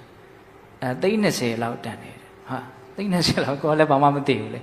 အဲ့ဒီတပတ်ကလေးတစ်ခုကတပတ်ကဘယ်လောက်တန်လို့ဆိုတပတ်က3သိန်းလောက်တယ်ဘာတန်တာလဲဆိုတော့အဲ့ဒီအလင်ဘူကြီးဆိုတာလေးကတန်တာတဲ့အလင်ဘူကြီးကဘာလဲလို့မေးရသေးတယ်အဲ့ဒီမှာဟုတ်လားအဲ့တော့လူတွေကကိုယ့်အကိုတော့လဲတယ်ထင်းနေတာပေါ့လေဟုတ်လားကိုယ့်အကိုတော့လဲတယ်ထင်နေကြတာပေါ့နော်ဒါပေမဲ့ဟုတ်ပါတယ်လဲတော့လဲနေကြတာပဲဟုတ်လားနော်အဲ့တော့ဘယ်ရောက်ကုန်ပြီတော့စကားတွေကဘာတွေဘလောက်ပဲရှိတကယ်တမ်းကဘာလဲနော်ဝါယုံပြင်းစားလို့မရဘူးလှယုံပြင်းဝတ်လို့မရဘူးနော်ဒီတိုင်းလေးတကယ်ခန္ဓာကိုယ်ရဲ့လိုအပ်ချက်ကသေးလေးလောဘရဲ့လိုအပ်ချက်ကအကြီးဖြစ်နေတာဒါပေမဲ့တရားဓမ္မတို့အဲ့ဒီတစ်ခုကိုမသေးကွဲဘူးဟုတ်တယ်မဟုတ်လားလောဘရဲ့လိုအပ်ချက်ကိုခန္ဓာကိုယ်ရဲ့လိုအပ်ချက်လို့ထင်နေတာအဲ့ဒီမှာအကျင့်နဲ့ယုံနေကြတာပေါ့လေဟုတ်လားယုံလည်းပြီးရပါတော့ထားခဲ့ပေါ့ဒါပဲအဲ့တော့လူရည်လေဖို့လိုတယ်ဒါပြောချင်တာပါဦးစင်ကအလုံးနဲ့တစ်လုံးနဲ့မများဘူးနော်လူရည်လေဖို့လိုတယ်ဟုတ်လားကိုတော့လူရည်လေတဲ့ထင်းနေတာအဲသေမလူအဖြစ်နဲ့သေကြရတာဟုတ်လားဘယ်လောက်ကြံခဲ့တယ်ဘာတွေဖြစ်ခဲ့တယ်ပြောယုံမျှပဲလေပြီးတော့လည်းပြီးသွားရောဟုတ်လားဒါကြောင့်မသေးခင်လေးမှာပိုင်ဆိုင်မှုအတွက်နဲ့တော့အရင်ကြီးမကြိုးစားသင့်ဘူးလို့ထင်တယ်ဘာအတွက်ကြိုးစားသင့်လို့ဒီစကားပြောရတာလဲဆိုတော့ဘာမှမလုပ်ဘူးဆိုရင်တော့ပိုင်ဆိုင်မှုအတွက်ကြိုးစားတာအိပဲရှိပါတယ်တောက်စားမှုယူနေမှနဲ့ဆိုင်တော့အခုကဘာကိုရည်ညွှန်းတာလဲဆိုတော့တိဖို့အတွက်အချိန်တွေကိုအသုံးချတဲ့နော်ရှိဖို့အတွက်အသုံးချလာတဲ့တိဖို့အတွက်အချိန်တွေကိုအသုံးချတဲ့အဲ့ဒါကပို့ပြီးတော့လောအကျိုးနဲ့တယ်လို့ပြောခြင်းအချိန်တွေကိုလကားနေဖို့ပြောတာမဟုတ်ဘူးနော်ရှာတော့ရှာပေါ့သို့တော့ထားခဲ့ရမယ့်အရာတွေအတွက်ရှာတာတဲ့ကိုယ်အည်အသွေးလို့ဆိုတဲ့ကိုယ်နဲ့တဘာတည်းဖြစ်သွားမယ့်အရာကိုရှာလိုက်ရတာကပို့ပြီးတော့အတိပ္ပယ်လည်းရှိတယ်တန်ဖိုးလည်းရှိတယ်ဟုတ်တယ်မဟုတ်လားခုတရားထိုင်နေဆိုတာလည်းဘာရှာအသိဉာဏ်ရှာတာပဲနော်အသိဉာဏ်ရှာတယ်မရသေးခင်မရဘူးရမှရသွားတယ်အဲ့လိုမဟုတ်ဘူးအမြဲတမ်းနည်းတော့ရနေတယ်သဘောပေါက်လားမသိဘူးမဉ္ဇဉ်ဘုံဉာဏ်ကြီးရမှရမှာမဟုတ်ဘူးနော်မဉ္ဇဉ်ဘုံဉာဏ်ကြီးကသူ့ဘွားကနေထားပြီးတော့ရတာမဟုတ်သူ့အည်သွေးပြည့်သွားမှရမယ်ကိစ္စဟုတ်လားဒါကြောင့်ရှာတိုင်းရနေတယ်ဆိုတာကိုလည်းနားလည်ရမယ်ဟုတ်လားဒါကြောင့်သိပြီးတော့မလိုအပ်တဲ့ထားခဲ့ရမယ့်အရာတွေအတွက်လုံလစိုက်ထုတ်တာတဲ့ထားခဲ့စရာမလိုတဲ့တကယ်လဲလိုအပ်တဲ့တန်ဖိုးရှိတဲ့ကိုယ်နဲ့တသားတည်းလိုဖြစ်သွားမယ့်အရာအတွက်ရှားတာကပို့ပြီးတော့အတိပ္ပယ်မရှိဘူးလားရှိတယ်ဒါပြောချင်တာနော်ဒါကြောင့်မလို့မြတ်စွာဘုရားသုံးသပ်ပြတာအာနန္ဒငါအများကြီးပိုင်ခဲ့တယ်ဒါပေမဲ့ငါတကယ်သုံးခဲ့တာလေးကပိုင်ဆိုင်တာလေးရဲ့ဘယ်နှပုံမှမရှိဘူးတကယ်နည်းနည်းလေးပဲအများကြီးစဉ်းစားတယ်ကောင်းတယ်နော်အဲ့ဒါလိုမျိုးမြတ်စွာဘုရားကနော်ရှင်အာနန္ဒာကိုဗာပြောလို့ဆိုတော့အာနန္ဒာတဲ့သင်္ခါရတရားတွေဆိုတာနော်ဒီတိုင်းပဲ ပျက်စီးသွားတဲ့သဘောရှိတယ်ပျောက်ပြက်သွားတဲ့သဘောရှိတယ်မခိုင်မာတဲ့သဘောရှိတယ်အဲ့ဒါကိုဆက်ပြီးတော့မြတ်စွာဘုရားပြောပုံလေးပတ္တနန္ဒတဗ္ဗေတိသင်္ခါရအတ္တိတာနိရောဓဝိပရိနတအာနန္ဒจิตตအာနန္ဒနော်တဗ္ဗေအလုံးစုံကုန်သောတေသင်္ခါရထိုသင်္ခါရတရားတို့သည်အတ္တိတာကုန်ခဲ့ပြီနိရောဓချုပ်ခဲ့ပြီဝိပရိနတအောက်ပြန်ပျက်စီးခဲ့ပြီတဲ့ပတ္တအဲ့ဒါကိုမြင်အောင်ကြည့်လို့ပြောတာကြည့်လိုက်ပါတဲ့သင်္ခါရတရားတွေဆိုတာဒီလိုပဲကုန်သွားတယ်ပျောက်သွားတယ်ပျက်စီးသွားတယ်တမျိုးတမျိုးဖြစ်သွားတယ်ဘာကြီးဘလို့ပဲလှုပ်ထားတာပြီးရင်တော့သမိုင်းတစ်ခုအနေနဲ့ဒီလိုပဲကြောက်ပြသွားမယ်ပေါ့နော်သင်္ခါရတရားတွေပေါ့ဒါတော့နောက်ထပ်ပြီးတော့မြတ်စွာဘုရားရဲ့သုံးသက်ချက်ပေါ့နော်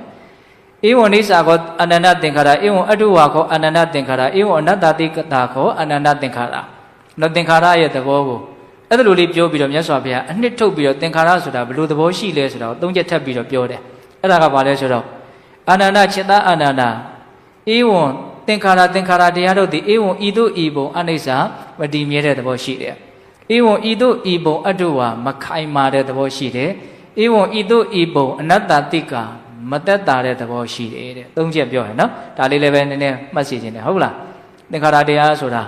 အဲ့ဒါလို့မတည်မြဲတဲ့သဘောရှိတယ်အဲ့ဒါလို့မခိုင်မာတဲ့သဘောရှိတယ်အဲ့ဒါလို့မတက်တာတဲ့သဘောရှိတယ်တဲ့အဲ့သင်္ခါရတရားဆိုတာအဓိကကိုယ်ခန္ဓာကိုယ်ကြီးကိုရည်ညွှန်းတာနော်ဒါလည်းပဲဦးဇင်းတို့မျက်စိမပြတ်နဲ့နော်သင်္ခါရတရားဆိုတာဘာကိုရည်ညွှန်းတာတော့ဒီခန္ဓာကိုယ်ကြီးရည်ညွှန်းတာဟုတ်လားဒါကြီးဟာပါလေမတည်မြဲတဲ့သဘောရှိတယ်မခိုင်မာတဲ့သဘောရှိတယ်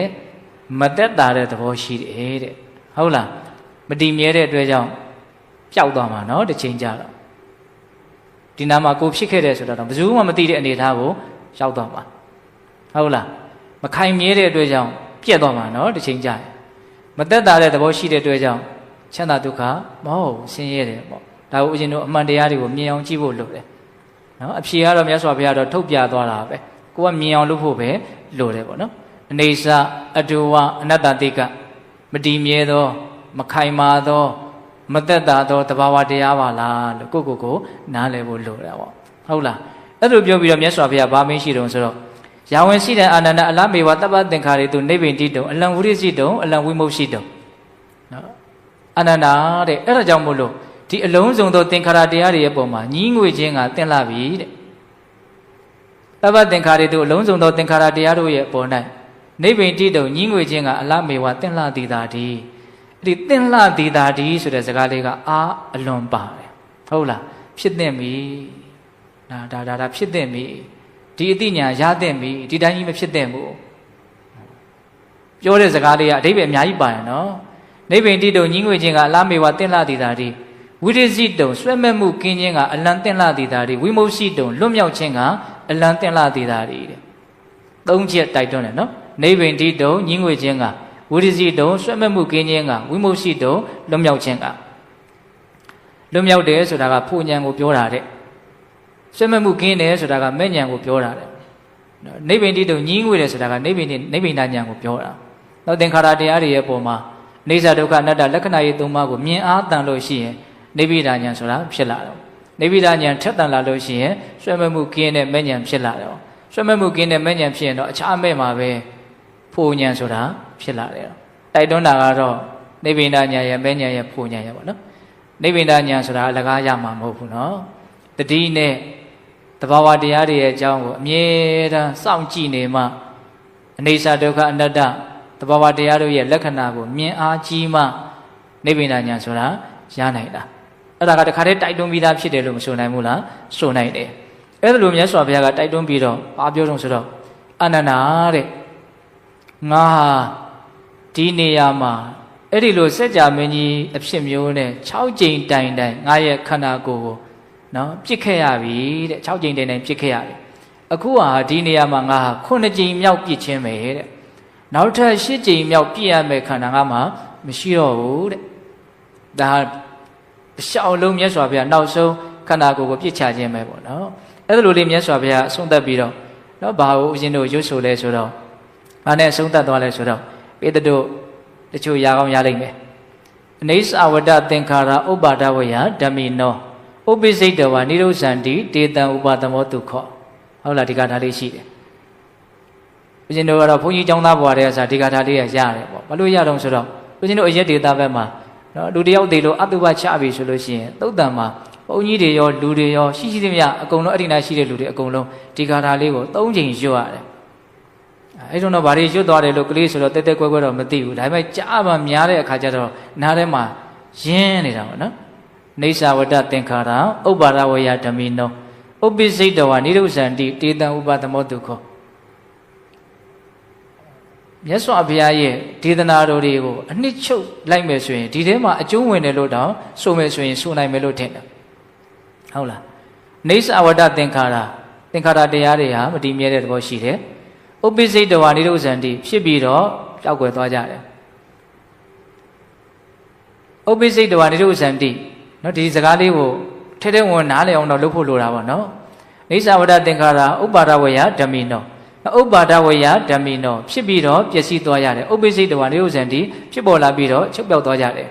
တေတံဥပသမောတုခေါ်တယ်အဲ့ဒီဥစ္စာတွေကအနှစ်သာရနော်တေတံထိုသင်္ခါရတရားတို့ရဲ့ဥပသမောငြိမ်းရာတည်တာလင်သူခေါ်ချမ်းသာတယ်တဲ့တကယ်ချမ်းသာအစစ်ကဘယ်မှာရှိတယ်လဲဘယ်လိုရာလဲဆိုတာကိုတခါလဲပြောသွားတဲ့သဘောပဲဟုတ်လားသင်္ခါရတရားတွေကတော့မတည်မြဲတဲ့သဘောရှိတယ်ဖြစ်ပြီးတော့ပျောက်သွားကြတဲ့သဘောရှိတယ်ဒါတွေရဲ့ငြိမ်းရာတည်တာနဲ့ချမ်းသာတယ်တဲ့အဲ့တော့ခက်တာကဒကာရမတို့အင်းတို့ရဲ့ဉာဏ်တွေကဒါတွေရဲ့အပေါ်လောက်ပဲဒါတွေရဲ့အပေါ်မှာတောင်မှကြဲကြဲပြန့်ပြန့်ကိုကမသိဘူးနော်ချမ်းသာခြင်းဆင်းရဲခြင်းကိုဦးဇင်းတို့တွေနားလည်ထားတာကဒါတွေရဲ့အပေါ်မှာပဲနားလည်တာပေါ့ဟုတ်လားကိုဖြစ်ချင်တာဖြစ်တယ်ဆိုရင်ချမ်းသာတယ်ကိုဖြစ်ချင်တာမရှိဘူးဆိုရင်ဆင်းရဲတယ်ချမ်းသာခြင်းဆင်းရဲခြင်းကိုဒီယုံနံတရားတွေရဲ့အပေါ်မှာပဲဦးဇင်းတို့ကနားလည်ထားကြတာအခုတကယ်စစ်မှန်တဲ့ချမ်းသာခြင်းကဒီယုံနံထဲမှာရှိကိုမရှိဘူးဆိုတဲ့အဓိပ္ပာယ်ကိုပြောတာဟုတ်ရဲ့လားအဲ့တော့ကိုကနားလည်ထားတဲ့ချမ်းသာခြင်းကဒီယုံနံနဲ့ပတ်သက်ပြီးတော့ပဲနားလည်ထားတာဖြစ်တဲ့အတွက်ကြောင့်ဒါတွေချုပ်တော်မှချမ်းသာမယ်ဆိုတဲ့ချမ်းသာကိုလိုချင်ရကောင်းမှရချင်ရကောင်းမှသိဖို့ဆိုတာတော်တော်ကိုမလွယ်ဘူးလို့ဆိုခြင်းတယ်ဒါကြောင့်မလို့နိဗ္ဗာန်ကိုရဖို့တဲ့နိဗ္ဗာန်ကိုရခြင်းတဲ့စိတ်ရှိဖို့အရင်အရေးကြီးတယ်လို့ပြောခြင်းတယ်ခုကျုပ်တို့တွေနိဗ္ဗာန်ကိုတကယ်ရခြင်းတဲ့စိတ်ရှိသလားဆိုတာအရန်စီစစ်ဖို့ကောင်းတယ်အဲ့တော့တဘာဝကြကြဦးစင်းတို့ဝေဖန်ရမယ်ဆိုလို့ရှိရင်နိဗ္ဗာန်ကိုရခြင်းတဲ့စိတ်ရှိဖို့ဆိုတာကဘဝရဲ့ပုံမှာဘယ်လောက်နားလဲတယ်လဲဆိုတဲ့မိကုံးပေါ်မှာအဓိကမှုတည်ဟုတ်လားဘဝကိုဒုက္ခလို့တစ်ချက်သားနားလည်ရင်နိဗ္ဗာန်ရခြင်းတဲ့စိတ်တစ်ချက်သားရှိပြီးသားပဲဘဝမှာတာယာတရားအပြည့်လို့ထင်ရင်နိဗ္ဗာန်ကိုလို့ကိုမလို့ခြင်းဘူးနော်ဦးဇင်းတို့စာအုပ်တုပ်ကလေးညွှန်းခြင်းတယ်ဝိသုဒ္ဓါယုံဆရာဘုရားကြီးတွေရဲ့နော်အစဉ်ဆက်ပေါ့လွန်ခဲ့တဲ့3-4 လလောက်ကနဲ့တူပါပြန်တော်မူသွားပြီဆရာတော်ကြီးကဥမာနိဒတိတိဘိဝန္တဆိုဆရာတော်ကြီးရေးထားတာဘဝနဲ့နိဗ္ဗာန်ဆိုတဲ့စာအုပ်အဲ့ဒါဂါထာလေးတစ်ပုဒ်ကိုအခြေခံပြီးတော့ရေးတယ်မြတ်စွာဘုရားကိုမန္တကအမြဲတမ်းပြိဋိဘံစံသေးခြင်းတယ်ဘုရားဖြစ်ပြီးချင်းကိုပြိဋိဘံစံဖို့တောင်းဆိုတာမြတ်စွာဘုရားအာယုသင်္ခါရလွတ်တယ်အာယုသင်္ခါရလွတ်တယ်ဆိုတာနော်အသက်ဆက်ပြီးတော့ရှင်ဖို့အတွက်လုံလစိုက်ထုတ်တာကိုရက်ဆိုင်ပြလိုက်တယ်အဲ့ဒီအချိန်မှာမြေကြီးလှုပ်တယ်နော်အဲ့ဒီအချိန်မှာပဲမန္တကလာပြီးတော့မြတ်စွာဘုရားကိုရှောက်တယ်မြတ်စွာဘုရားအာယုသင်္ခါရလွတ်ဖို့အဲ့တော့မြတ်စွာဘုရားငါအာယုသင်္ခါရလွတ်လိုက်ပြီမင်းငါပြိဋိဘံစံဖို့အတွက်ဘာမှကြောင်းကြဆိုင်မနေနဲ့ပေါ့နော်အဲ့ဒီအချိန်မှာမြတ်စွာဘုရားဥရန်ကျူးတဲ့ဂါထာလေးတစ်ပုဒ်ရှိအဲ့ဒီဥရန်ဂါထာလေးကိုအခြေခံပြီးတော့အဲ့ဒီစာအုပ်ကိုရေးတာဥရန်ဂါထာလေးရဲ့အဓိပ္ပာယ်ကမြတ်စွာဘုရားဟာတဲ့ဘဝနဲ့နိဗ္ဗာန်ကိုနှိုင်းယှဉ်ပြီးတော့ဘဝကိုဖြစ်စေတတ်တဲ့ကံတရားတွေအကုန်လုံးဖြည့်ဆည်းလိုက်ပြီအဲ့မှာအဓိကစကားလုံးလေးရပါဆိုဘဝနဲ့နိဗ္ဗာန်ကိုနှိုင်းယှဉ်လိုက်တယ်ဘဝကဘာလဲနိဗ္ဗာန်ကဘာလဲနော်အဲ့ဒါလေးကိုအခြေခံပြီးတော့ဆိုကြီးကရေးတာအရန်ကောင်းတယ်ဏိဒန်းတရားစအရန်လေးစားကြကောင်းတယ်နော်ဘသူရဲ့အာဘောဘယ်ဟာကိုမှမှီပြီးတော့ရေးတာမဟုတ်ဘူးတဲ့ဒီသာသနာမှာလာတဲ့ဘုရားဟောတာကိုဖွင့်ဆိုတဲ့အထက်ကရာအဲ့ဒါရဲ့ဖွင့်ဆိုတဲ့ဒီကနော်ဒီဗုဒ္ဓသာသနာတွင်းမှာပဲရှိတဲ့ဒီစာပေတွေကဟာလွဲလို့ကျန်တာဘာမှသူအမိပြုတ်ထားတာမရှိဘူးဘသူရဲ့အယူဆအပေါ်မှာမှီညမ်းထားတာလည်းမရှိဘူးအဲ့ဒီရေးထားတဲ့အကုန်လုံးကတန်တန်လေးပဲအလွန်လဲစနစ်ကြတယ်နော်ဘဝအကြောင်းကိုဝေဖန်ထားတာတဘာဝကြပြီးတော့မှန်ကန်တာကိုတန်ဖိုးထားတဲ့လူမှန်လို့ရှိရင်အဲ့ဒီစာအုပ်ကိုမကြိုက်ဘူးဆိုတာမရှိသေးရအောင်ဦးဇင်းအဲ့လိုပြောရှင်တယ်ဟုတ်လား ကိုကသဘောကျတော့အမွန့်တင်နေတာတော့မဟုတ်ပါဘူးတကယ်စိတ်ထဲကသဘောကျအဲ့စာအုပ်လေးကိုဝဲပြီးတော့ဖတ်ကြည့်သေးချင်နော်ဘဝနဲ့နိဗ္ဗာန်ဘဝအကြောင်းကိုဘယ်လိုပြောသလဲနိဗ္ဗာန်အကြောင်းကိုဘယ်လိုပြောသလဲအဲ့မှာသူက၄ပိုင်းခွဲပြီးတော့ရေးတယ်ဘဝရဲ့နိဗ္ဗာန်ရဲ့ဘဝကိုဖြစ်စေတတ်တဲ့ကံသင်္ခါရရဲ့နိဗ္ဗာန်ကိုရောက်စေတတ်တဲ့မက္ခဆိုတဲ့လမ်းရဲ့နော်အဲ့ဒါသူကဘဝရဲ့နိဗ္ဗာန်ရဲ့ကံရဲ့သိက္ခာရဲ့လို့သူတို့၄ပိုင်းပိုင်းတယ်သိက္ခာဆိုတာကအကျင့်ဆိုတာမဂ္ဂင်၈ပါးကိုအဓိကရည်ညွှန်းတာပေါ့ပြန်ချုပ်လိုက်ရင်သူကသစ္စာ၄ပါးတဲ့ကိုပြန်ပြီးတော့အကျုံးဝင်သွားဘဝကဒုက္ခသစ္စာကံကသမုဒယသစ္စာနိဗ္ဗာန်ကនិရောဓသစ္စာသိက္ခာကမဂ္ဂသစ္စာဖြစ်တယ်အလွန်အနှစ်သာရရှိတယ်နော်တအုပ်သေးနဲ့နော်လေးနေတဲ့အကြောင်းအရာတွေကိုအများကြီးဘုဒ္ဓတာရှိသိရအဲ့လိုစာကောင်းပေကောင်းတွေကိုနော်ရွေးချယ်ပြီးတော့ဖတ်နိုင်ဖို့လိုတယ်ပေါ့နော်ဘယ်ရောက်ကုန်ပြီးတော့တရားစကားကနော်အဲ့တော့မြတ်စွာဘုရားနောက်ဆုံးဏိဂုံးချုပ်ဟောတဲ့ဂါထာလေးဟုတ်လားသင်္ခါရတရားတွေဆိုတာကတော့ဗာလဲဖြစ်ပြီးရင်ပြတ်သွားတာပဲသူဘာကြီးဖြစ်တယ်ပဲပြောရယုံမျှပဲပေါ့နော်ဒါကြောင့်တကယ်ချမ်းသာအစစ်မှန်ဆိုတာအဲ့ဒါတွေငြိမ်းသွားမှချမ်းသာတယ်တဲ့တော့ဦးဇင်းတို့တွေဒီဂါထာကိုနားလည်ဖို့ဆိုတာမလွယ်သေးဘူးနော်ဦးဇင်းကလည်းအခုပြောရုံပဲပြောလိုက်နိုင်တယ်နားလည်တာမဟုတ်ဒကာကြီးဒီမကြီးများကလည်းကြားုံပဲကြားလိုက်တယ်လို့ဦးဇင်းထင်တယ်ဟုတ်လားဒါအထင်သေးတာမဟုတ်ဘူးနော်ထဲထဲဝင်သိဖို့ဆိုတာမလွယ်ဘူးဒီသင်္ခါရတွေငြိမ်းရချမ်းသာတယ်ဆိုတာကိုတကယ်သိဖို့လွယ်မလားနော်ကိုသိတာကဘာလဲကိုသိတဲ့ချမ်းသာကဘာလဲမြင်နေတာလေးမြင်ရကြားရင်တာလေးကြားရင်စားရင်တာလေးစားရင်တွေးရင်တာလေးတွေးရင်စိတ်တိုင်းကြအနေချမ်းသာတယ်လို့ထင်နေတာဟိုကအဲ့ဒါတွေချုပ်သွားမှချမ်းသာတယ်လို့ပြောတာဟုတ်လားဒါကြောင့်ပုထုဇဉ်တွေကချမ်းသာလို့ပြောတာကိုအရိယာတွေကဆင်းရဲလို့နားလေတယ်တော့အရိယာတွေကချမ်းသာလို့ပြောတာကိုပုထုဇဉ်တွေကဆင်းရဲဆိုပြီးကြောက်တယ်လုံးဝဖြောင်းဖြောင်းကြီးဆန့်ကျင်နေတယ်ဆိုတာကိုနားလည်ဖို့လိုရနော်အဲ့တော့ဒီလိုအမြင်မှန်တွေကိုရအောင်အတွက်ဘာလို့ဖို့လိုတော့ဒီခန္ဓာရဲ့အကြောင်းဒီဘဝရဲ့အကြောင်းကိုအများကြီးသိအောင်ကြိုးစားဖို့လိုတယ်အခုပြောနေတဲ့အကြောင်းအရာတွေကိုတကယ်ထဲထဲဝင်နားလည်သဘောပေါက်စီခြင်းနဲ့ပေါက်ချင်တယ်ဆိုရင်လုပ်ရမယ့်အလုပ်ကအများကြီးတော့မဟုတ်ဘူးတတိပဋ္ဌာန်ဘာဝနာကိုစွတ်သွင်းမြဲပွားများခုပြောတဲ့လေးနေတဲ့အကြောင်းအရာတွေကိုတစားပြီးတစားတစ်ခုပြီးတစ်ခုပို့ပြီးတော့ရှင်းလာလိမ့်မယ်လင်းလာလိမ့်မယ်နားလည်လာလိမ့်မယ်ပေါ့နော်ဟုတ်လားဒါကြောင့်တချို့တရားတွေနားတဲ့အခါမှာနားလည်မှုရှိအောင်အဓိကအားစိုက်ရမယ်ပေါ့နော်နားမလည်ဘဲနဲ့ဝါတာလွတ်မပြစ်လိုက်နဲ့ပေါ့နားမလည်သေးရင်အဲ့ဒီဥစ္စာကိုမှတ်ထားတေးထားနားလည်နိုင်တဲ့လူကိုမေးဒါမှတကယ်အသိဉာဏ်ကမြန်မြန်ဆန်ဆန်တိုးတက်ပါနော်စောတော့ကတခါလေးတယောက်ဘုံဘုံကိုလာပြီးတော့ရှောက်တယ်နော်တရားတရားကတက်လိုက်ကြလိုက်ဖြစ်နေလို့တဲ့ဘယ်လိုလုပ်ရမလဲတဲ့အလွန်ကောင်းတဲ့မေးခွန်းပဲနော်ဒီသူတော်ကောင်းအလုပ်တွေကိုလုပ်ချင်တဲ့အခါရှိတယ်ထက်ထက်တန်တန်လုပ်ချင်တယ်မလုပ်ချင်တဲ့အခါမလုပ်ချင်ဘူးဒါလူတိုင်းဖြစ်တဲ့သဘာဝပဲအဲ့တော့တရားတရားတက်ချင်ရင်ဘုရားကတော့နီလန်ပေးထားပြီးသားလို့အရန်တော်တဲ့သူတော်ကောင်းစိတ်ရှိတဲ့အရန်မြင့်မြတ်တဲ့လူတွေကိုပေါင်းတဲ့ဟုတ်လားပြီးတော့အရန်အဓိပ္ပာယ်ရှိတဲ့အကြောင်းကျိုးစီလျော်တဲ့တရားစကားတွေကိုများများနားထောင်ပြီးတော့ကိုယ့်ရဲ့အတွေးကိုအရန်တက်မှတ်မှန်ကန်အောင်ကြိုးစားပြီးရင်သူတော်ကောင်းတရားကိုကျင့်သုံးစာလို့ပြောရရင်တော့တပ္ပုရိသတန်တေဝသူတော်ကောင်းကိုပေါင်းရမယ်တတ္တမတဝနာသူတော်ကောင်းတရားကိုနားထောင်ရမယ်ပြီးတော့ဘာတော့ယောနိသောမနတိကာရအတွေးတွေမှန်ကန်တက်မှတ်ကောင်းမွန်ရမယ်ဟုတ်လားပြီးတော့ဘာတော့ဓမ္မနုဓမ္မပฏิပတိလောကုတ္တရာတရား၉ပါးအားလေရော်တဲ့အကျင့်မြတ်ကိုကျင့်ရမယ်အဲ့ဒါကိုလူငယ်တွေနားလည်အောင်ပဲဦးဇင်းကပြောလိုက်တယ်ကိုယ့်ထက်အရန်ကြီးတော်တဲ့ကိုလေးစားလို့ရတယ်တကယ်လဲသိတယ်မိခိုလို့ရတယ်သူ့စီကအသိဉာဏ်တွေအများကြီးကိုယ့်စီကိုရောက်လာနိုင်လောက်အောင်ကောင်းတဲ့လူတွေကိုဘာလို့ဖို့လို့တော့ပေါင်းသင်းဖို့လို့တယ်မရှိဘူးမဟုတ်ဘူးနော်ပုံများများကြီးတော့ဟုတ်ချင်မှဟုတ်မယ်ပေါ့ဟုတ်လားဒါပေမဲ့ကိုကတန်ဖိုးထားတယ်ဆိုရင်တွေ့လာမှာပဲအဲ့ဒါမျိုးကိုဘာလို့ဖို့လို့တော့ပေါင်းသင်းတတ်ဖို့လို့တယ်ဆက်ဆံတတ်ဖို့လို့တယ်နီးစပ်ဖို့လို့တယ်ပေါ့ပြီးရင်ဘာလို့ရမလို့သူတော်ကောင်းတရားနာရမယ်အဲ့ဒါကြတော့စာပေတွေကလည်းရနိုင်တယ်အဲ့လိုပုဂ္ဂိုလ်ရဲ့ထံကလည်းရနိုင်တယ်ပေါ့လိုတယ်နော်ဒီဥစ္စာကပြီးရင်ဘာလို့ရမလို့အတွေးတွေမှန်ရမယ်အတွေးမှားရင်လည်းပဲအဆင်ပြေဘူးမှန်မှန်ကန်ကန်တွေးတရမယ်ဟုတ်လားပြီးရင်ဘာလို့ရမလို့တရားကျင့်ရမယ်တကယ်မကျင့်မဲနဲ့လည်းပဲတရားတရားတွေကတိုးလာမှာမဟုတ်ဘူးအသိဉာဏ်တွေကတိုးလာမှာမဟုတ်ဘူးအဲ့တော့တရားတရားတိုးတယ်ဆိုတာဒီ၄ပါးရှိအောင်နော်လေပတ်အောင်လုပ်ရမယ်အဲ့တော့စိတ်ဝင်စားတရားကောင်းတာကအဲ့ဒီ၄မျိုးကအချင်းချင်းဆက်ဆက်နေတဲ့တဘာဝလေးကအရန်စိတ်ဝင်စားတရားကောင်းသူတော်ကောင်းကိုပေါင်းခြင်းအဖြစ်သူတော်ကောင်းတရားကိုနားထောင်ဖို့ဘာခက်ခဲမှမရှိတော့ဘူးသူတော်ကောင်းတရားကိုအဓိပ္ပာယ်ရှိတာတွေကိုကြားနာခြင်းအဖြစ်အတွေးတွေလမ်းမှန်ဖို့အတွက်အခက်ခဲမရှိဘူးဟုတ်လားအတွေးတွေမှန်သွားပြီဆိုရင်ခုနကတော့ပြောတဲ့မြတ်သောအကျင့်ကိုကျင့်တယ်ဆိုတဲ့အလုပ်တွေမှန်ဖို့အတွက်လည်းတိတ်အခက်ခဲမရှိဘူး တကယ်အဓိကသွားမှာတော့အကျင့်မြတ်ကိုကျင့်ဖို့ပေါ့နော်အဲ့ဒီအကျင့်မြတ်ကလည်းပဲအတွေးမှမရှိဘဲနဲ့ကျင့်နိုင်မလားအခုဒီထဲကိုရောက်လာတယ်ဆိုတာအဲ့ဒီအတွေးမှန်လေးရဲ့တွန်းအားပဲအဓိကဟုတ်တယ်မို့လားငါလှုပ်တဲ့နေသွားတဲ့နေမျိုးမျိုးပေါ့နော်တဘာဝကြကြတွေးလိုက်တာယောနိသောမနတိကာရရဲ့စွမ်းအားကြောင့်ရောက်လာတာအဲ့ဒီယောနိသောမနတိကာရဘယ်ရရကိုကြားခဲ့ဘူးတဲ့မှတ်ခဲ့ဘူးတဲ့နားထောင်ခဲ့ဘူးတဲ့ကိုသိခဲ့ဘူးတဲ့ဖတ်ခဲ့ဘူးတဲ့အကြောင်းအရာတွေအကောင်းတာတွေခေါင်းထဲမှာအများကြီးရှိခဲ့ဘူးတဲ့အဲ့ဒါလေးတွေကနေစစ်ထုတ်ပြီးတော့အတွေးမှန်လေးတွေဖြစ်လာတယ်လို့ဦးဇင်းထင်တယ်